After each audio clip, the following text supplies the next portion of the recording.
இன்று மாற்றத்தின் நாள். மாற்றம் உண்டு. ஆண்டவராக இயேசுவின் நாமத்தினாலே மாற்றம் உண்டு என்கிற இந்த அனுதின தியானத்தின் மூலமாக உங்களை சந்திக்கிறதுல எனக்கு மிகுந்த சந்தோஷம். ஆண்டவரும் இரட்சகருமாக இயேசுவின் நாமத்தில் உங்களை வாழ்த்துகிறேன். சுகமாயிருப்பேன் விசுவாசிக்கிறேன். கர்த்தர் உங்களோடு கூட இருந்து நடத்தி வருகிற எல்லா பாதைகளுக்காக ஆண்டவருக்கு ஸ்தோத்திரம் உண்டாவதாக. தொடர்ந்து கர்த்தர் உங்களை நடத்தட்டும், ஆசீர்வதிக்கட்டும், பலப்படுத்தட்டும். நல்ல ஒரு சந்தோஷம், மேன்மை, மகிழ்ச்சி இந்த நாளில் உங்களுக்கு உண்டாகட்டும்.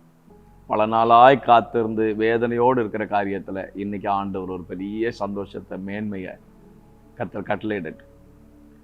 இன்கம்ப்ளீட் ஒர்க்ஸ் எல்லாம் இன்னைக்கு கர்த்தர் நடைபெற்று கர்த்தரவைகளை நடத்தி தரட்டும். அதன் மூலமாய் உங்கள் வாழ்க்கையில் சந்தோஷம் உண்டாகும் என்றால் எந்த காரியம் உங்களை மிகுந்த சந்தோஷத்தை உண்டாக்குமோ அந்த காரியத்தை இன்னைக்கு நீங்கள் காண்பதற்கு ஆண்டவர் உங்களுக்கு உதவி செய்யட்டும்னு நான் ஜெபம் பண்ணுகிறேன். சங்கீதங்களின் புஸ்தகம் 30ஆம் அதிகாரம் 5வது வசனம், Psalms chapter 30 verse number 5.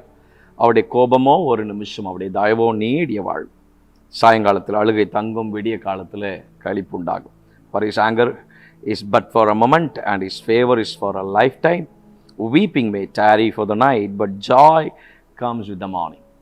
விடிய காலத்தில் களிப்பு உண்டாகும். ஆண்டவரே, களிப்புண்டாக்கும் ஒரு விடியற் காலையை எனக்கு தாங்க ஆண்டவரே என்று நாம் ஜெபம் பண்ணுவோம். கண்ணை மூடி கண்ணை திறக்கிறதுக்குள்ள காரியங்களை கர்த்தர் மாறுதலாக ஆண்டவர் முடிவு பண்ணுவார். பியூட்டிஃபுல்லாக ஒரு வசனத்தை கர்த்தர் எழுதி வைக்கிறார். நெகேமியாவில் புத்தகம் 12ஆம் அதிகாரம் 27ஆம் வசனத்தில், இடிக்கப்பட்ட அலங்கம் மீண்டும் எடுத்து கட்டப்பட்டு ஒரு அற்புதமான ஒரு பிரதிஷ்டை ஆராதனை அந்நாளிலே மிகுதியான பலிகளை செலுத்தி தேவன் தங்களுக்கு மகா சந்தோஷத்தை உண்டாக்கினபடினால மகிழ்ச்சியாக இருந்தார்கள். அவர்களுக்கு களிப்பு உண்டானது. எருசலேமின் களிப்பு தூரத்தில் கேட்கப்பட்டது. அவர்கள் களி கூர்ந்தார்கள்.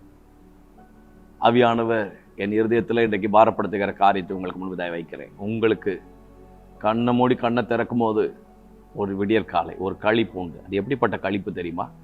இன்கம்ப்ளீட் ப்ராஜெக்ட்ஸ் எல்லாம் கம்ப்ளீட் ஆகி ஒரு பிரதிஷ்டை ஆராதனையை பார்க்குற மாதிரியான ஒரு களிப்பை கர்த்தர் உங்களுக்கு தருவார். ஒரு பிரதிஷ்டை நிச்சயம் உண்டு. ஒரு பிரதிஷ்டை ஆராதனையை நீங்கள் கண்டு கர்த்தருடைய நாமத்தை உயர்த்துவதற்கு தூரத்தில் அந்த களிப்பின் சத்தம் கேட்கிறது. எருசலேமின் களிப்பின் சத்தம் தூரம் வரைக்கும் கேட்கக்கூடிய விதத்தில், அவர்கள் களி கூறக்கூடிய விதத்தில், இடிக்கப்படும் போதும் உடையும் போதும் அவர்கள் அங்கலாய்த்து வஸ்திரங்களை கிழித்து அழுகிற அந்த கூக்குரலெல்லாம் பார்த்தார்களே, அந்த ஆண்டவர் அவர்கள் பிரதிஷ்டை நாளிலே அவருடைய களி கூறுதலின் சத்தம் தூரம் வரைக்கும் கேட்கும்படிக்கு கர்த்தர் அனுக்கிரகம் செய்தார். இன்றைக்கு யாரோ ஒருவரோடு கர்த்தர் தெளிவாய் கர்த்தர் பேசி கொண்டிருக்கிறார். எல்லாமே உடஞ்சி போச்சு, எல்லாமே நொறுங்கி போச்சு. Everything is collapsed. நாங்கள் எல்லா காரியங்களையும் நொறுக்கப்பட்ட சூழ்நிலை இருக்கு. இனி எழும்புவதற்கெல்லாம் வாய்ப்பு இல்லைன்ற மாதிரி சிலர் சொல்கிறாங்க. இன்னும் ஒரு சிலருக்கு இந்த காரியம் எப்படி முடிய போகுதுன்னு தெரியலையே, இன்னும் எத்தனை நாளில் முடிய போகுது தெரியலையே, இன்னும் எத்தனை நாள் இந்த காரியத்தில் நாங்கள் பயணிக்க வேண்டும் என்று எங்களுக்கு தெரியவில்லையே. இப்படிப்பட்ட சோர்வுகள் எல்லாம் நம்முடைய இருதயத்தில் ஆங்காங்கே வந்து போய் கொண்டே இருக்கலாம். கர்த்தர் சொல்கிறார், கண்ணை மூடி கண்ணை திறக்கிற மாதிரி உனக்கு ஒரு விடியற் காலையில் ஒரு களிப்பு உண்டு. அது எப்படிப்பட்ட களிப்பு? ஒரு பிரதிஷ்டை ஆராதனை. இன்கம்ப்ளீட் ப்ராஜெக்ட்ஸ் எல்லாத்தையும் கம்ப்ளீட் பண்ணக்கூடிய ஒரு களிப்பை கர்த்தர் உங்களுக்கு வைத்திருக்கிறார். அது எப்படி இருக்கும் தெரியுமா? உங்கள் சந்தோஷம் தூரம் வரைக்கும் கேட்கப்படக்கூடிய விதத்தில் உங்கள் களி கூறுதலை கர்த்தர் ஆனந்த களிப்பாக கர்த்தர் மாற்றி கொடுக்கட்டும் என்று நான் ஜெபிக்கிறேன். இந்த வார்த்தையை சொல்லும்போது எனக்கு மிகுந்த சந்தோஷம். எல்லா குடும்பங்களையும் இந்த மாற்றம் உண்டு செய்தியை பார்க்கிற எல்லா குடும்பங்களிலேயும் கர்த்தர் இந்த சந்தோஷத்தை இன்றைக்கு கொடுக்கட்டும். இந்த மேன்மை கர்த்தர் கொடுக்கட்டும். அதிகமாய் கண்ணீர் வடித்து, அதிகமாய் அழுது, அதிகமாய் புலம்பி, என்றாகிலும் ஒரு நாள் இந்த காரியம் மாறிவிடும் என்று சொல்லி எதிர்பார்ப்போடு இருக்கிற தம்முடைய பிள்ளைகளுக்கு உங்கள் சந்தோஷம் மிகுதியாக பிரதினாலே உங்கள் சந்தோஷத்தின் மிகுதி தூரம் வரைக்கும், எல்லை வரைக்கும் கேட்கக்கூடிய விதத்தில் கர்த்தர் உடைந்து போனது, இடிந்து போனதெல்லாம் மீண்டும் எடுத்து, சிறையிருப்புகள் எல்லாம் மாற்றி மீண்டும் உங்களை கட்டி ஒரு பிரதிஷ்டை ஆராதனை பார்த்து உங்கள் வீட்டில் ஒரு சந்தோஷம், வீட்டில் ஒரு நன்மையான காரியம், வீட்டில் ஒரு களி கூறுதல், வீட்டில் ஒரு களிப்பை கர்த்தர் இந்த நாளில் உண்டு பண்ணி தரட்டும் என்று இயேசுவின் நாமத்தில் ஜெபிக்கிறேன். மனதார நான் ஆசீர்வதிக்கிறேன். நிச்சயமாக கர்த்தர் எனக்கு கொடுத்த அதிகாரத்தின்படி, தேவனுடைய ஆமீன் ஊழியக்காரன் கர்த்தர் கொடுத்த அதிகாரத்தின்படி நான் அந்த வார்த்தையை பிரயோஜனப்படுத்துகிறேன். கர்த்தர் நிச்சயமாய் ஆண்டவர் உங்கள் ஒவ்வொரு குடும்பங்களிலேயும் அப்படிப்பட்ட களிப்பை கர்த்தர் உங்களுக்கு நிச்சயமாக ஏற்படுத்தி கொடுக்கட்டும் என்று நான் ஜெபிக்கிறேன். எரேமியா 31ஆம் அதிகாரம் 4வது வசனத்தில் கர்த்தர் சொல்கிறார், நீ கட்டப்படுவாய், மறுபடியும் நீ மேல வாத்தியத்தோடும் ஆடல் பாடல் செய்கிற களிப்புள்ள கூட்டத்தோடும் நீ கட்டப்படுவாய். நான் உன்னை கட்டுவேன். உங்க ஃபேமிலி கட்டப்படும். உங்க குடும்ப வாழ்க்கை கட்டப்படும். உடைந்து போன உங்க திருமண வாழ்க்கை கட்டப்படும். உங்கள் ஜீவியம் கட்டப்படும்.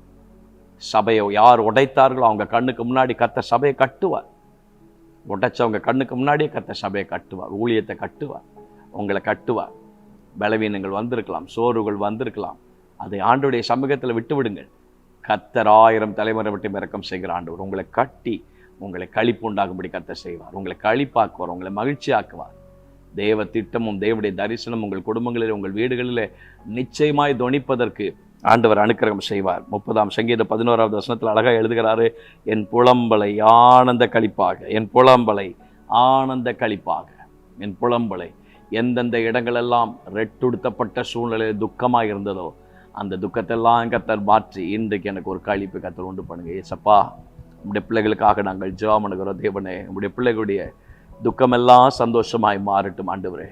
பாபிலோனியன் கேப்டிவிட்டியில் போய் அமர்ந்து கொண்டு தேவனே என்று கூக்குரலிட்ட போது கர்த்தர் உடனே தம்முடைய பிள்ளைகளுக்கு தம்முடைய வார்த்தையை கொடுத்து உன் துக்க நாட்கள் முடிந்து போம் என்று அவர்களை தைரியப்படுத்தி கொண்டு வந்து சேர்த்தீரே. கர்த்தாவே, நம்முடைய பிள்ளைகளுடைய துக்கத்தெல்லாம் சந்தோஷமாய் மாற்றும். புலம்பலை ஆனந்த களிப்பாய் கர்த்தர் மாற பண்ணும்படியாக நாங்கள் ஜெபிக்கிறோம். ஒரு களிப்பு உண்டாகட்டும். எல்லா வீடுகளும் கட்டப்படட்டும். நன்மையான காரியங்கள் நடைபெறட்டும். தேவன் செய்ய விரும்புகிற காரியங்கள் உடைய பிள்ளைகள் நிச்சயமாய் தங்கள் குடும்ப வாழ்க்கையில காண்பதற்கு ஆண்டவர் நீர் அனுக்கிரகம் செய்யும்படியாய் ஜெபிக்கிறோம். கிருபைக்குள்ளதாய் மறைத்து கொள்ளும். இயேசுவின் நாமத்தில் ஜெபிக்கிறோம் நல்ல பிதாவே. ஆமென். May God bless you. God will be with you. தைரியமாயிருங்க. கர்த்தர் உங்களோடு கூட இருந்து ஆச்சரியமாய் நடத்துவார். ஆமென். ஆமென்.